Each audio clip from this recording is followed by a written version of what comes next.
aku kaget loh. KPAI atau Komisi Perlindungan Anak Indonesia menyebut angka bunuh diri anak di Indonesia itu ada sebagai yang tertinggi di Asia Tenggara. Nah, angka yang mereka catat itu ada 46 kasus pada tahun 2023 dan 43 kasus pada tahun 2024. Dan untuk 2025, laporan media tuh ada beda-beda tipis ya, ada yang nulis 27 kasus, ada yang nulis 26 kasus.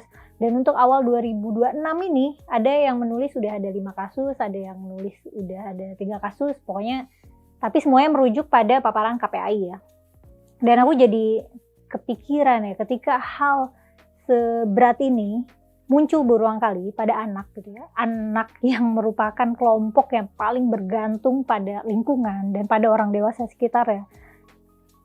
Sulit sekali kita bisa menjelaskan ini sebagai masalah individu gitu. Misalnya itu mah masalah anaknya aja gitu. Karena kan anak itu kan hidup di dalam rumah sebagai anak gitu ya, bukan kepala keluarga. Mereka sekolah dan ada guru-guru, mereka berteman, mereka punya jejaring pertemanan, dan mereka juga hidup dengan budaya dan sosial dalam situasi mereka gitu. Jadi kalau ada anak yang menderita, itu berarti ekosistemnya menderita juga. Penderitaan anak berarti penderitaan ekosistem. Dan ini beda ya sama bunuh diri di kasus orang dewasa gitu. Ya kita mungkin bisa sampai pada kesimpulan bahwa dia mengakhiri hidupnya karena masalah-masalah personal yang tidak berhubungan secara langsung banget dengan kekacauan struktural gitu ya. Mungkin masalah rumah tangga atau drama percintaan itu kan sesuatu yang sulit dikontrol secara struktur ya. Beda misalnya kalau masalah ekonomi ya. Jika ada kelompok ekonomi tertentu yang secara pola itu kelihatan mengakhiri hidupnya karena kemiskinan ekstrim atau terlilit hutang yang terlampau tinggi, ya itu mah PR negara gitu. Itu bisa negara kelola gitu. Ya negara harus punya tata kelola yang lebih baik lagi gitu. Dalam beberapa periode laporan, Jawa Tengah itu sering muncul sebagai provinsi dengan kasus bunuh diri terlapor terbanyak. Dalam kajian yang memakai laju per 100.000 kasus, Jawa Tengah itu termasuk kelompok provinsi dengan angka tinggi. Di wilayah pedesaan sekitar Jateng, Yogyakarta, itu ada sejumlah penelitian dan reportase yang menunjukkan korban itu seringkali dari kalangan petani dan motif mengakhiri hidupnya itu seringkali karena motif ekonomi atau hutang. Nah itu yang sering muncul. Ya meski ini nggak bisa digeneralisasi sebagai salah satunya pola nasional ya. Nah tapi ini kan masalah negara ya. Ketika ada banyak rakyat yang terlilit hutang, ya itu kan karena jasa-jasa pinjaman yang tersedia untuk kelas ekonomi lemah ya, hutang-hutang yang berbunga besar gitu. Beda sama orang yang bisa berhutang dengan ngasih jaminan mobil, rumah atau perusahaan. Ya mereka bisa dapat pinjaman berbunga rendah. Padahal kan yang lebih butuh uang adalah mereka-mereka yang miskin ini. Tapi mereka terlalu miskin untuk bisa dapat akses hutang atau akses hutang yang bunganya murah. Nah ini kan PR negara ya, maksudnya harusnya negara bisa lebih mengatur perputaran uang supaya yang miskin bisa sejahtera juga gitu, bukan cuma yang miskin tambah kecekik, yang kaya bisa tambah kaya gitu, karena mereka bisa menebus uang pinjaman dengan harta yang mereka sudah punya gitu. Dan ada di negara kita ada banyak kasus bunuh diri juga karena pinjol ya. Pinjol itu kan ngasih bunga udah sesuai dalam batasan yang dibolehin OJK gitu, yang dibolehin oleh negara, dan batasannya ya emang masih terhitung mahal gitu, dibanding kalau misalnya pakai kartu kredit gitu. Nah yang jadi salah negara juga mungkin orang-orang yang bunuh diri karena judol. Orang kan pada ikut judi online tuh karena ada aksesnya memungkinkan mereka untuk berjudi, dan judi itu kan candu, kalau mereka udah judi terus gitu. Pemerintah kita dengan segala resource yang mereka punya, mereka harusnya bisa dengan tegas nutup situs judi online gitu. Mereka mampu gitu, tapi yang nggak dilakukan. Padahal mereka bisa loh nutup situs-situs porno, tapi judol yang benar-benar berbahaya bagi kesejahteraan dan well-being masyarakat malah nggak ditertibin gitu. Dan iklan judol juga masif sekali di mana-mana. Dan ketika udah candu judol, terus udah candu judi, terus terlilit hutang banyak, ya banyak dari orang-orang ini merasa terjebak gitu, ngerasa hidupnya udah berakhir. Ya udah akhiri aja sekalian gitu. Dan pada level global, bunuh diri itu ya memang isu kesehatan yang besar ya, dan WHO menekankan bahwa penyebabnya itu ya bukan satu faktor gitu, tapi multifaktor, multifaset. Ya ada faktor sosial, ada faktor budaya, faktor psikologis juga, faktor biologis juga gitu. Dan lingkungannya sepanjang dia hidup tuh gimana gitu. UNICEF Indonesia itu pernah menulis secara eksplisit bahwa bunuh diri itu termasuk dalam 5 penyebab kematian teratas pada remaja. Dan tantangan utamanya itu ya kesehatan mental remaja, stigma yang dialami remaja, dan kesenjangan layanan gitu. Jadi mungkin remaja sulit mendapatkan akses bantuan. Dan kalau kita taruh dua data ini berdampingan, data KPAI dan kerangka dari WHO dan UNICEF, itu kita bisa dapat konteks penting untuk pertanyaan besar yang jadinya kepikiran gitu. Apakah kita tuh nggak bisa ya bahagia secara individu kalau kita nggak bahagia secara kolektif? Kita nggak bisa bahagia sendirian di tengah masyarakat yang semuanya sulit bahagia gitu. Ya, kalau datanya menunjukkan iya, karena banyak syarat kebahagiaan yang stabil itu adalah kebahagiaan sosial, bukan cuma kebahagiaan personal. Karena gini, ketika kita ngomong bahagia kan kadang kita ngomongin hal yang sebenarnya bukan bahagia tapi kesenangan sesaat gitu. Misalnya kita seneng nih karena makan enak, karena kita lega karena target kerjaan beres, kita senang karena dapat kabar baik. Kebahagiaan lebih rapuh di negara yang masyarakatnya lelah secara kolektif. Dan kebahagiaan itu adalah rasa aman secara kolektif gitu. Kita merasa kita bisa hidup cukup, kita bisa hidup aman, dan kita merasa hidup kita bisa diprediksi gitu. Wah, masa depannya aman nih, masa depannya cerah. Dan kita ngerasa ketika kita jatuh, kita bisa mendapatkan dukungan, dan masa depan tuh nggak kelam-kelam banget gitu. Nah, ada sebuah riset tentang kebahagiaan lintas negara. Variabel seperti punya seseorang untuk diandalkan atau social support, dan persepsi tentang korupsi itu ikut dipakai untuk menjelaskan perbedaan penilaian hidup ya, atau life evaluation. Nah, ini berarti kebahagiaan juga urusan negara juga, karena berarti urusan kondisi sosial dan institusional itu membentuk biaya psikologis, ada ongkos emosi. Dan kalau ongkosnya itu tinggi, ongkos psikologisnya tinggi, yang dikorbankan kebahagiaan individu. Kebahagiaan individu jadi lebih mahal untuk dipertahankan. Dan salah satu jembatan terbesar antara kondisi kebahagiaan kolektif dan kebahagiaan individu itu ya dukungan sosial. Punya orang yang bisa kita hubungi saat krisis, punya tempat bercerita tanpa kita takut dipermalukan, punya komunitas komunitas kecil seenggaknya yang tidak judgmental, yang secara empiris memang dukungan sosial itu yang dirasakan dan benar-benar diterima, itu memang berkaitan langsung dengan well-being seseorang, well-being orang secara subjektif gitu. Dia merasa mendapat kepuasan hidup dan hidupnya overlooknya jadi positif gitu. Dan tiap bentuk dukungan itu bisa punya hubungan yang berbeda gitu dengan tiap aspek gitu, dengan tiap aspek kesejahteraan. Ketika dukungan sosial menipis karena misalnya keluarganya tidak fungsional, keluarganya rapuh, relasi sosialnya itu penuh kecurigaan dan kompetisi gitu, bawaannya kayak takut digosipin mulu gitu, atau misalnya di sekolah atau di kampus atau di tempat kerja itu jadi tempat yang penuh tekanan, kebahagiaan individu itu jadi kehilangan jaring pengamannya. Dan pada kasus anak dan remaja ini jadi gawat karena anak dan remaja ini belum punya kemampuan, belum punya kedewasaan untuk berinisiatif cari bantuan gitu.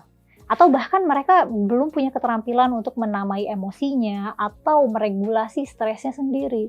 Dan UNICEF menyoroti bahwa stigma serta kesenjangan layanan itu juga bikin pertolongan makin sulit diakses gitu. Ya, anak remaja mungkin nggak bisa tahu-tahu ke psikolog atau psikiater. Dia perlu jembatan, ngomong dulu ke orang tuanya atau ngomong dulu ke caretakernya atau ke gurunya gitu.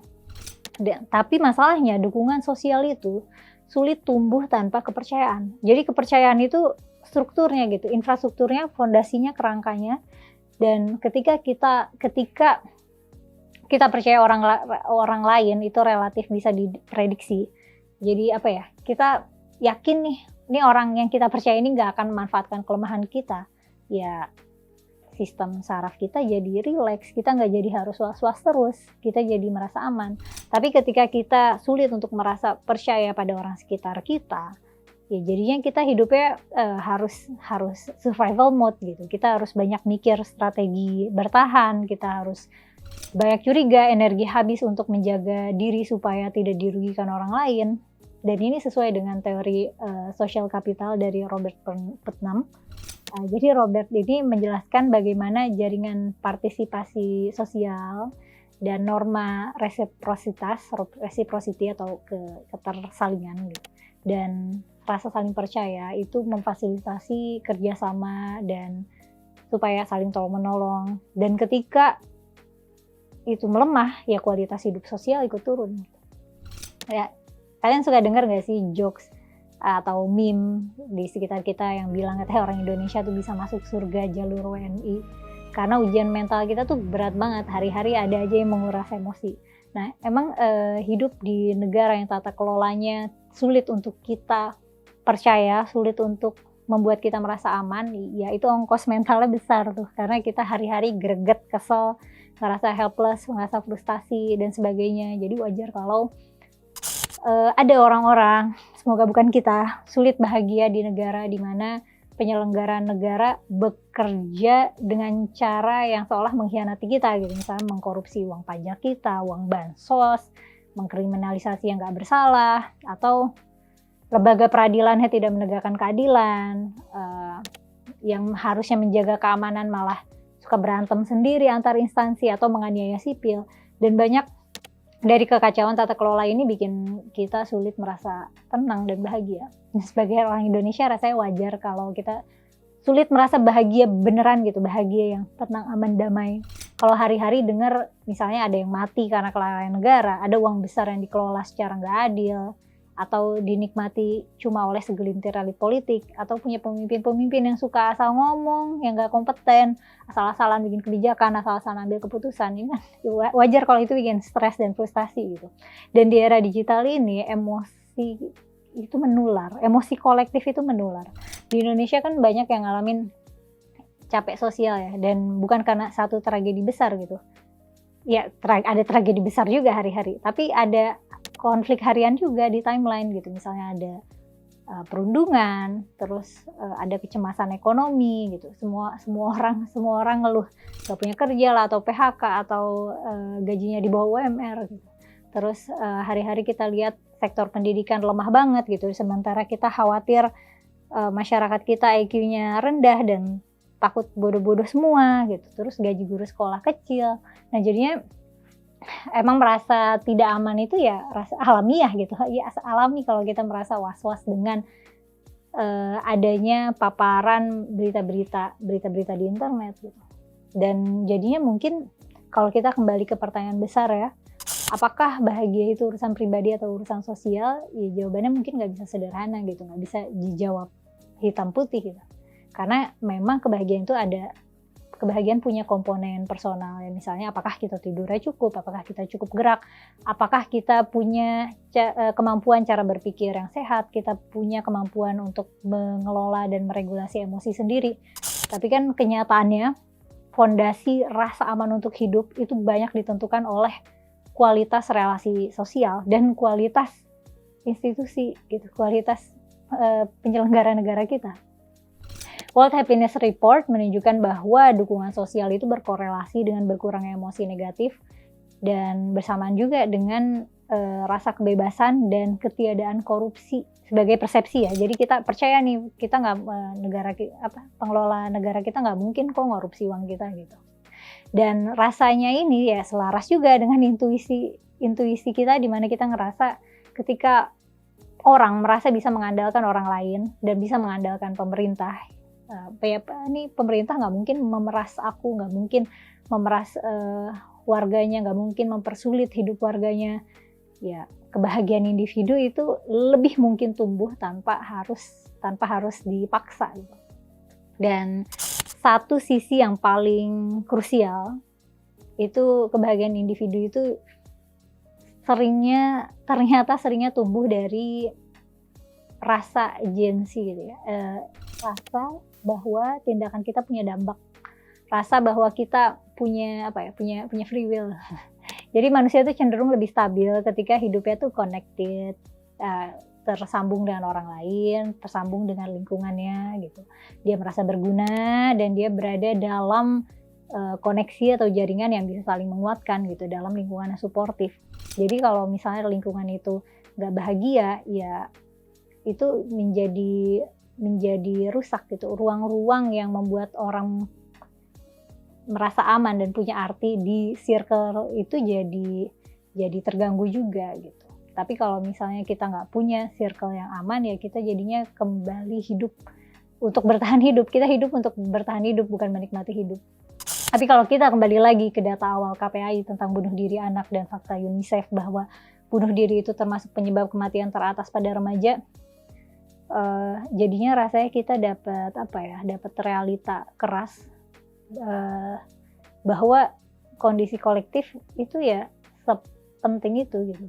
Berarti ekosistem sosial kita nggak ramah anak dan remaja, nggak ramah untuk anak dan remaja bisa punya ruang aman untuk bisa meminta bantuan.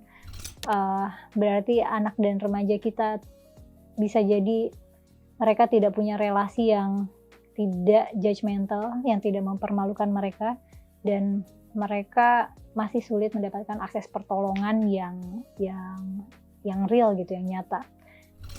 Dan karena kita nggak punya wewenang dan kuasa sebesar pemerintah ya rasanya kan kita nggak bisa, apa nih yang bisa kita lakukan? Mungkin ya hal yang konkret yang bisa kita lakukan ya jadi sederhana, jadi tempat aman buat orang sekitar kita gitu, buat orang-orang terdekat kita. Ya mungkin ada orang-orang di sekitar kita yang sangat miskin, yang nggak bisa lanjut kuliah, nggak bisa beres PP, yang terlilit pinjol, kecanduan judol, di PHK tiba-tiba tanpa pesangon, tahu-tahu jadi tahanan politik karena ikut demo, atau dapat teror sekeluarga karena speak up di sosmed gitu. Ya mungkin lingkungan kita bukan lingkungan ideal untuk orang bisa merasa aman dan nyaman secara kolektif. Tapi mungkin yang bisa kita lakukan tuh ya bangun ruang aman ya